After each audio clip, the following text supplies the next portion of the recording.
안녕하십니까 여러분, 스피치 지도사 강의의 임진희 강사입니다. 자, 오늘은 저와 함께 19강 나아가 보도록 하실 텐데요. 바로 대화법 트레이닝 코치 중에서도 설득 커뮤니케이션에 대해서 이야기 나눠보도록 하겠습니다.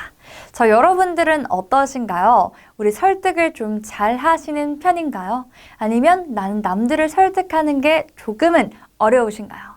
자, 오늘은 저와 함께 설득 커뮤니케이션이 왜 요즘 점점 더 중요해지고 있는지 설득 커뮤니케이션 중요성에 대해서 이야기를 나눠보도록 할 거고요. 자, 그럼 설득을 하려고 할 때 설득 스피치는 어떻게 스텝들을 나눠서 이야기를 해야 하는지 설득 스피치 스텝에 대해서도 저와 함께 말씀 나눠보도록 하겠습니다. 마지막으로는 설득을 위한 핵심 3요소에 따라서 이렇게 하면 우리 앞에 있는 상대방에게 나의 의견을 효과적으로 설득할 수 있겠구나 라고 생각할 수 있는 핵심 3요소에 대해서도 이야기 나눠보도록 하겠습니다. 자, 첫 번째, 설득 커뮤니케이션의 중요성입니다. 자, 여러분들은 왜 설득이 중요하다고 생각하시나요?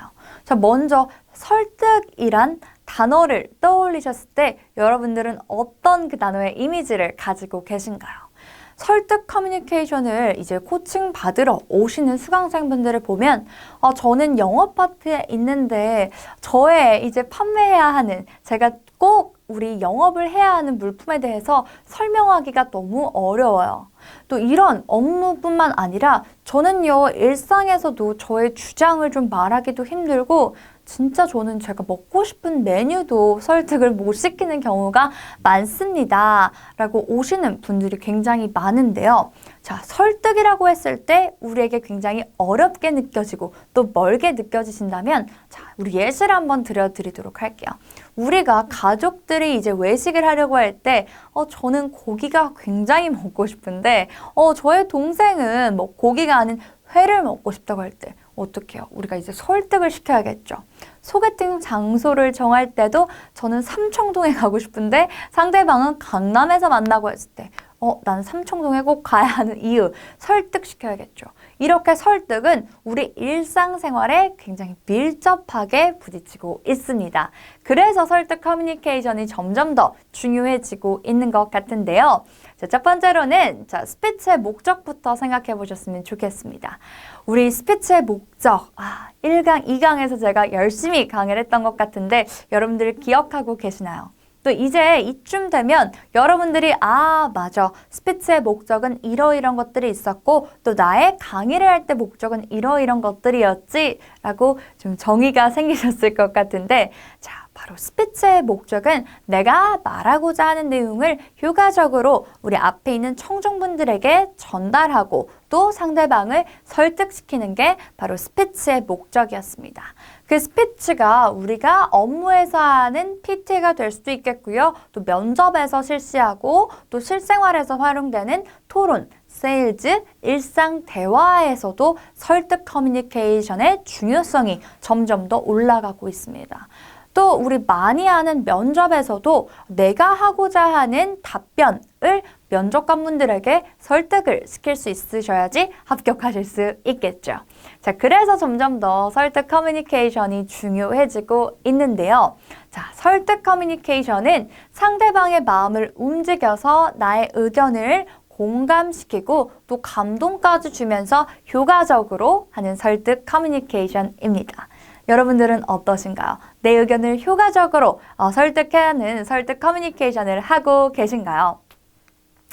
자, 우리 설득 커뮤니케이션에서 집중적으로 들어가기 전에 제가 이 멘트를 좀 하고 가고 싶은데요. 안톤 체호프님은 이렇게 말했습니다.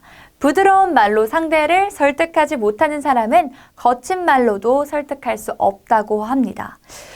저한테 이제 오시는 저는 설득을 정말 못해요. 설득을 좀 잘하고 싶어요. 영업을 잘하고 싶어요. 저는 면접에서 면접관분들을 설득을 못 시키는 것 같아요. 또는 전 토론 면접에서 상대방을 설득을 못 시키는 것 같아요 라고 말씀을 하시는 분들을 살펴보면요. 나의 의견만 지속적으로 계속 말씀을 하시던지 또는 계속해서 강한 언어로 조금은 부정적인 언어로 상대방을 배려하지 않고 설득을 하려는 분들이 많습니다.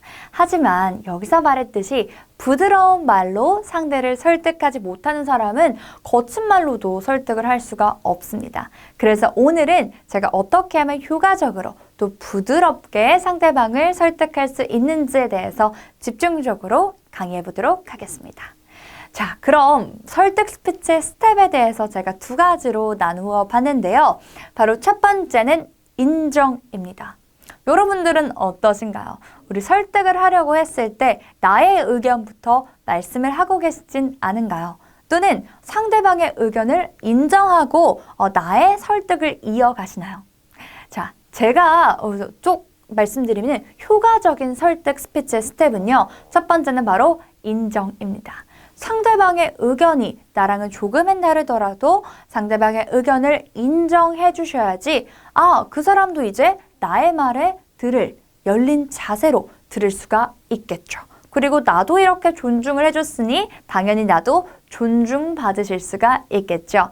자, 그래서 말씀을 하실 때도 나의 의견은 이거야. 내 말 들어. 이것보다는 맞아요. 그럴 수도 있겠네요. 그런 아이디어도 있겠네요. 그런 생각도 있겠군요. 저도 그 의견에 이러이런 부분에서는 동의합니다. 라고 상대방의 의견을 먼저 동의해 주세요. 자, 그 후에는 이제 나의 의견을 제시해 주시면 되는데 이때도 너의 의견은 틀려. 라고 말하기보다는 맞아요. 그럴 수도 있겠군요. 하지만 이라고 하면서 yes, but 화법을 사용해 주시면 훨씬 더 효과적인 설득 커뮤니케이션을 하실 수도 있습니다. 자, 땡땡 의견도 동의합니다. 하지만 제 생각에는 뭐가 더 효율적이라고 생각합니다. 예를 들면 이제 내가 영업을 해야 돼요.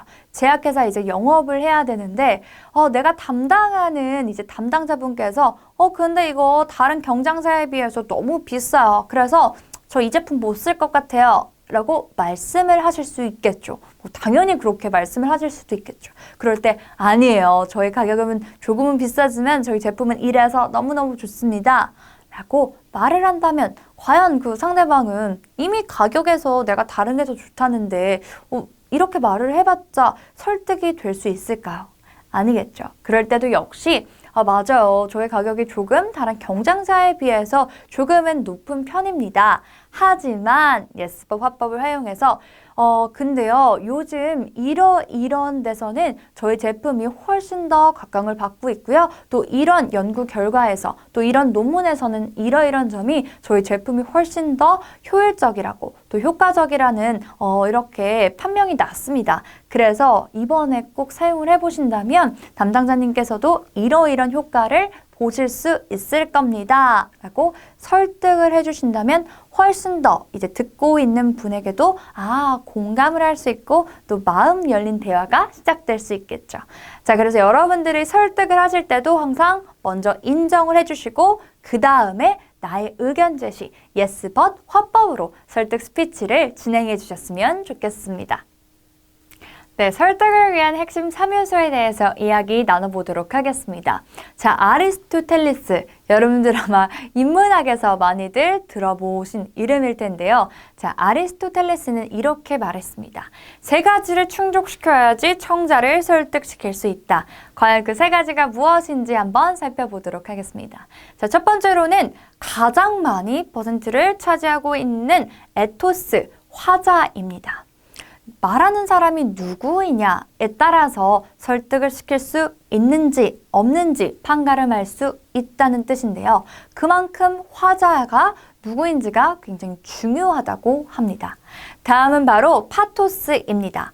말하고자 하는 내용을 상대방에게 공감시킬 수 있는 능력이 있어야 된다고 하는데요. 여기서 공감시킬 때는 감동을 줄 수 있는 방법도 있고요. 또 유머를 사용해서 공감을 시킬 수 있는 바로 파토스 30%를 차지하고 있습니다. 마지막으로는 10% 바로 로고스인데요. 말하고자 하는 내용을 설득시키기 위해서는 논리적으로 우리 정확하게 판명할 수 있는 수치나 또 예시를 제시해서 설득할 수 있는 방법이라고 합니다. 자, 이렇게 에토스, 파토스, 로고스 세 가지를 충족시켜서 청자를 설득시킬 수 있는 방법을 바로 아리스토텔레스의 설득 3요소라고 부릅니다. 자, 그러면 우리는 이제 집중적으로 아리스토텔레스의 3요소 에토스에 대해서 한번 이야기 나눠보도록 하겠습니다. 자, 에토스는요, 제가 정말 쉽게 설명을 드리면 앞에 나와서 말하는 그 스피커가 누구이냐, 이 사람이 얼마나 매력적인지, 또 상대방에게 호감을 주는지, 이 호감도에 따라서 설득을 할 수 있는지 없는지입니다. 또 특히 가장 많이 설득 커뮤니케이션에서 우리 퍼센트를 차지하고 있는 만큼 내가 말을 하기 전, 또 내가 말을 할 때도 이 사람은 정말 호감이다. 뭔가 나를 설득시킬 수 있을 것 같다라는 믿음을 주어야 하는데요. 자, 여기에 대한 호감도는요, 인격 매력에서 올 수가 있습니다. 자, 굉장히 큰 영향을 미치는 거죠, 사실. 내가 말하는 내용보다 내가 누군지에 대해서 더 집중을 하는 거기 때문에. 자, 그러면 화자의 호감, 신뢰감, 명성으로 화자에 대한 신뢰가 쌓일 수 있다고 하는데 어떻게 하면 나에 대한 호감도가 쌓일 수 있을지 한번 이야기 나눠보도록 하겠습니다. 자, 이 내용은 사실 우리 메르비안 법칙에서도 이야기하고 왔는데요. 이번에는 언어적, 비언어적으로 좀 나눠서 말씀을 드려보도록 하겠습니다. 언어적 요소에는 어떤 것들이 있을까요? 그렇죠. 제가 항상 강의 시간에 말씀드렸던 존중하기 화법. 내가 상대방을 존중해야지 나도 존중받을 수 있겠죠. 자, 존중하기 화법과 또 배려하는 화법을 이제 말씀을 해주신다면 저 사람에 대한 호감도 또 이미지가 올라가기 때문에 에토스의 요소를 충족시킬 수 있습니다. 자, 다음으로는 비언어적 요소입니다. 우리 메르비안 법칙에서도 비언어적 요소가 정말 중요했었는데, 자, 그러면 이 말하는 사람의 행동, 이 사람은 어떻게 행동을 하기에 호감이 있지? 라고 한번 살펴보시면 좋을 것 같고, 다음으로는 호감 가는 외모와 표정 제스처들입니다. 자, 여러분들 이렇게만 설명드리면 조금은 어려우실 수 있으실 것 같은데 예를 제가 좀 들어보도록 할게요. 예를 들면 우리가 이제 강의를 하러 들어갈 때 강의실 이제 문을 딱 여는 그 순간, 그 전부터 이제 건물에 올라가는 그 순간부터 우리 앞에 있는 청중분들은 저희를 이미지로 생각을 할 수가 있겠죠. 저 강사는 좀 자신감이 없어 보이네. 반면에 이 강사는 정말 활짝 웃고 계속해서 다른 사람들과 대화할 때도 눈 맞춤하면서 되게 긍정적인 밝은 이미지를 가지고 있네. 라고 긍정적이고 또 그 강사에 대해서 호감을 미리 갖고 있는 상태라면 훨씬 더 나의 강의에 대한 집중도가 올라갈 것입니다. 또한 여러분들이 프레젠테이션을 진행하실 때도 딱 그 PT 할 때만 집중하시는 모습이 아닌 그 회의실에 들어가시기 전부터 당당하게 들어가시고 또 인사도 해주시고 한다면 그 청중분들은 어떻게 느끼실까요? 그렇죠. 저 사람은 굉장히 발표에 대해서 자신감이 있구나. 나도 한번 그 발표 내용에 대해서 공감하면서 집중적으로 들어봐야겠다. PT 내용에도 훨씬 더 몰입도가 올라갈 수 있겠고 또 인사를 함으로써 한 번 더 눈맞춤을 함으로써 그 사람에 대한 호감도가 올라갈 수 있습니다. 마지막으로는 면접의 예시를 좀 들어드리고 싶은데요. 우리가 아무리 좋은 답변 내용을 가지고 갔다고 하더라도 면접장에 입장하실 때부터 인사를 하지 않으시고 또 구부정한 자세로 눈맞춤을 면접관분들과 해주지 않으신다면 당연히 그 사람에 대한 이미지는 긍정적인 이미지를 만들 수가 없겠죠.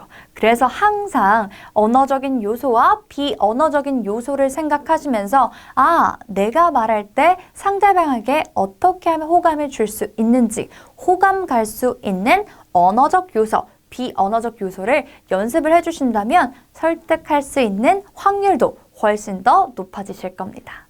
자, 여기다 비슷한 우리 효과, 후광 효과에 대해서 제가 말씀을 드리려고 하는데요. 이런 말들 많이 들어보셨죠? 와, 저 사람에겐 진짜 후광이 난다. 저 연예인 진짜 후광이 나. 이렇게 말들을 많이 하시는데 바로 후광 효과는 화자에 대한 일반적인 견해가 그 사람의 구체적인 특성을 평가하는데 영향을 미치는 현상입니다.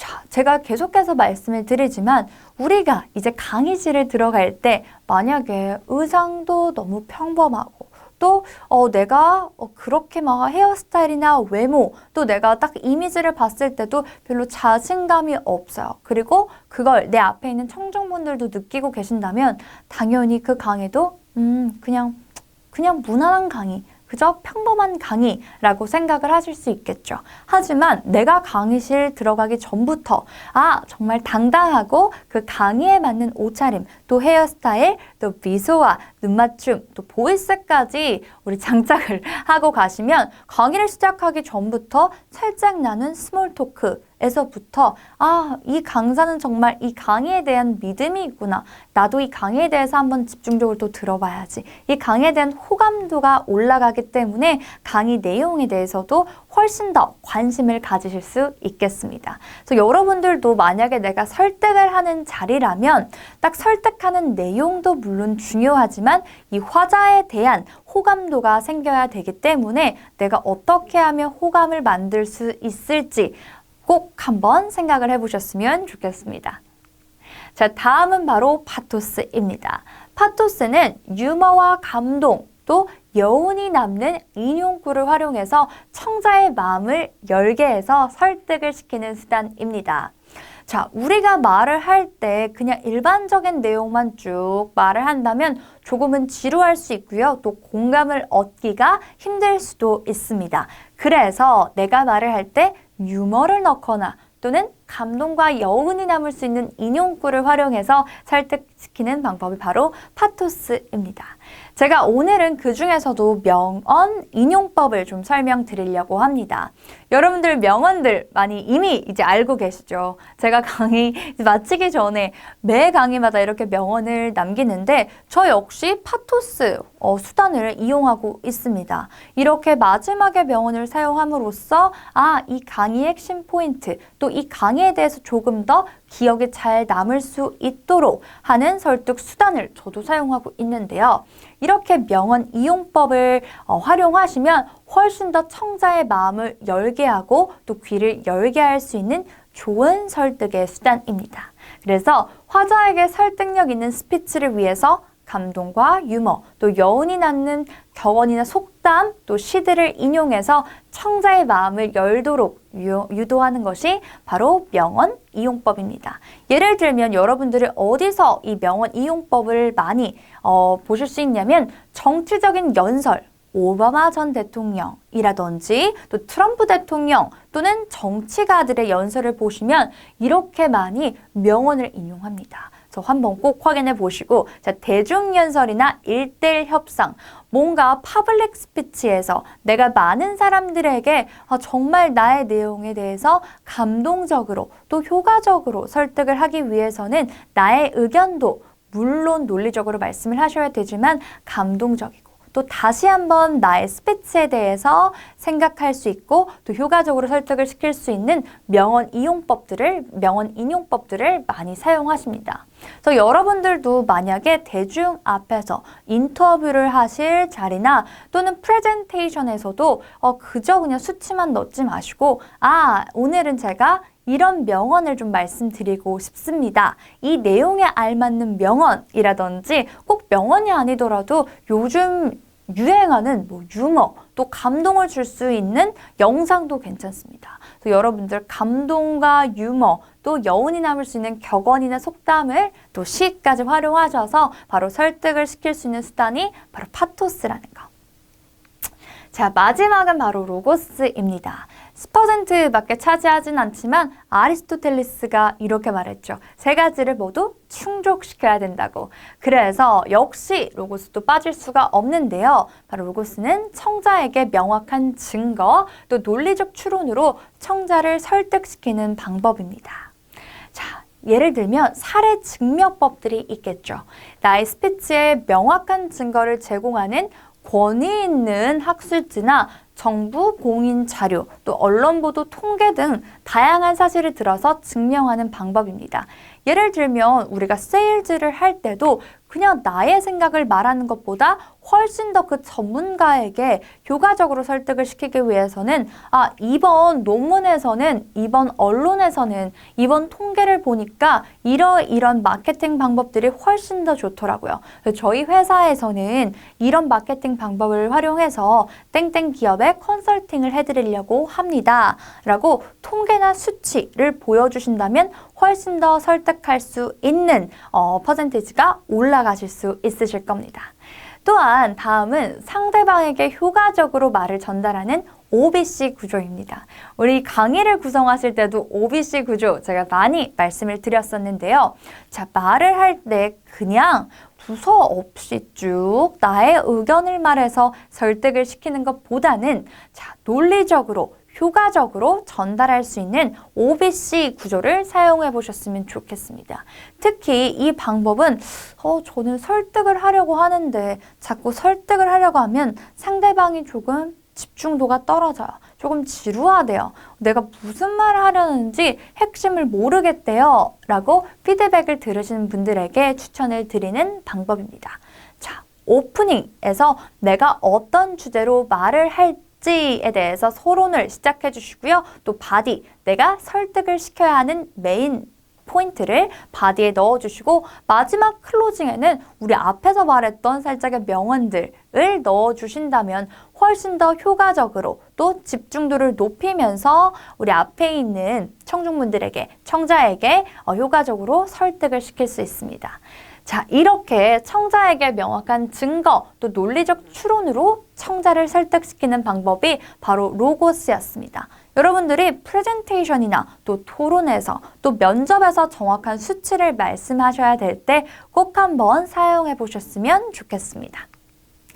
자, 오늘은 제가 이런 말씀을 좀 드리면서 마무리를 해보도록 할 텐데요. 이제 벌써 여러분들 19강입니다. 이제 마지막 한 회차만 남겨두고 있는데요.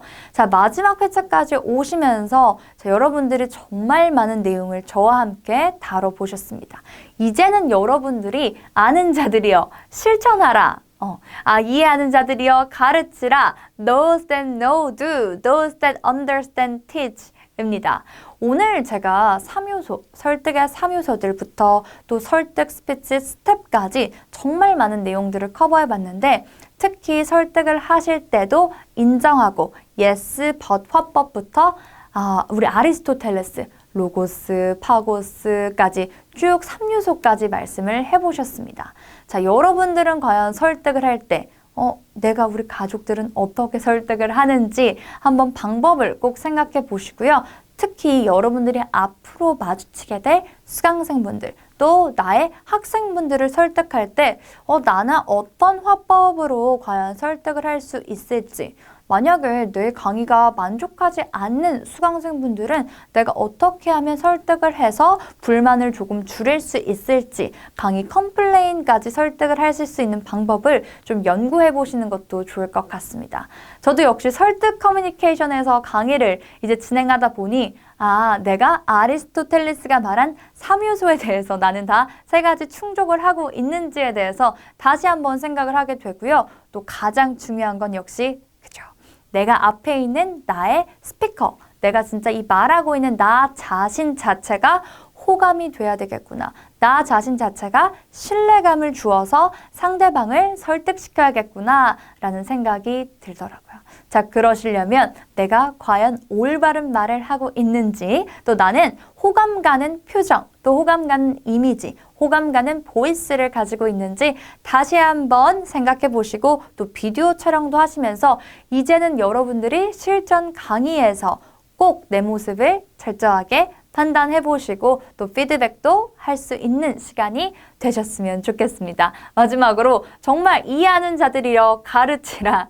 여러분들 오늘 배우신 내용들도 완벽하게 이해해 주시고 또 가르치는 연습까지 이제는 마지막으로 연습을 해보시는 시간이 되셨으면 좋겠습니다. 저의 내용도 이렇게 명언으로 오늘 마무리로 해보도록 하겠고요. 오늘 강의도 들어주셔서 정말 감사합니다. 저는 또 다음 강의에서 이제 마지막 강의죠. 20강에서 여러분들 만나 뵙도록 하겠습니다. 감사합니다.